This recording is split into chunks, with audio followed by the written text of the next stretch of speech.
So Elon Musk just triggered a massive Disney Plus cancellation. After Disney halted ads on Musk's platform X, he said this in an interview. There was advertisers leaving. We talked to Bob Iger today. I hope they stop. You hope? Don't advertise. You don't want them to advertise? No. What do you mean? If somebody's going to try to blackmail me with advertising, blackmail me with money, go f*** yourself.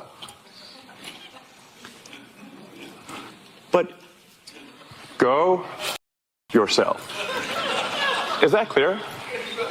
I hope it is. Hey, Bob, if you're in the audience.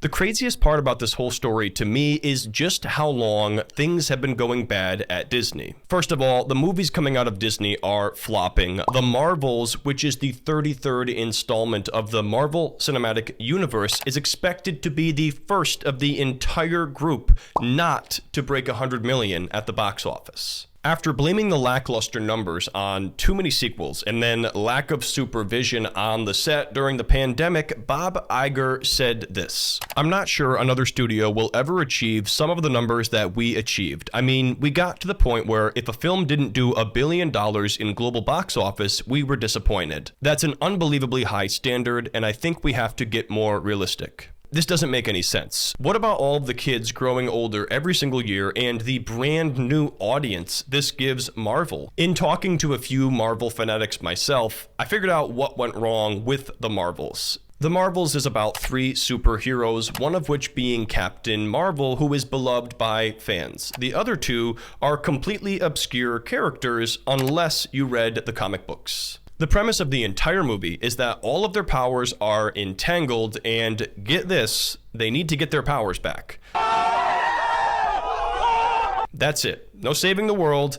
Nothing like that. But if you ask Bob Iger, he's going to tell you this movie didn't do well because movies like Avengers Endgame did too well, grossing almost $2.8 billion worldwide. You know, it's just not fair to compare yourself to past performance of yourself. I think this movie would have done a heck of a lot better if it was called The Marvels Have a Freaky Friday and one of the cast was none other than Jamie Lee Curtis. What happened next, though, can only be described as a dumpster fire becoming self-aware and realizing they themselves are in a dumpster too, and that dumpster is also on fire. How did Bob Iger start a war with Elon Musk? Disney decided it was time to pull advertising from X, and the reasoning behind this was related to anti-Semitic content that ads were being run on or around. Now, immediately after this decision was made, it's important to note here that nothing happened. It wasn't until Bob Iger was interviewed during a speaking event that things became heated. Overall, Iger stated that X was not a positive association for Disney, and they didn't plan on looking back on the decision. The problem started when Elon Musk took the same stage a few hours later.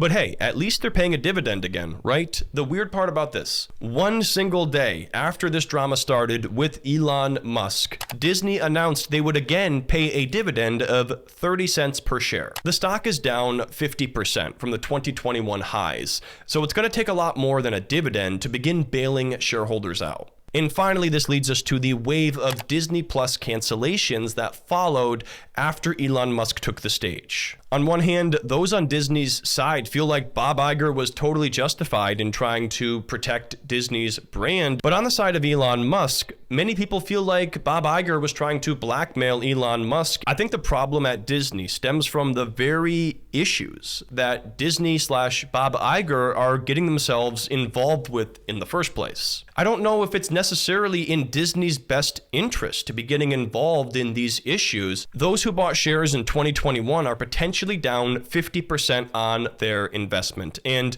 in order to recover from that, you're going to need a 100% gain.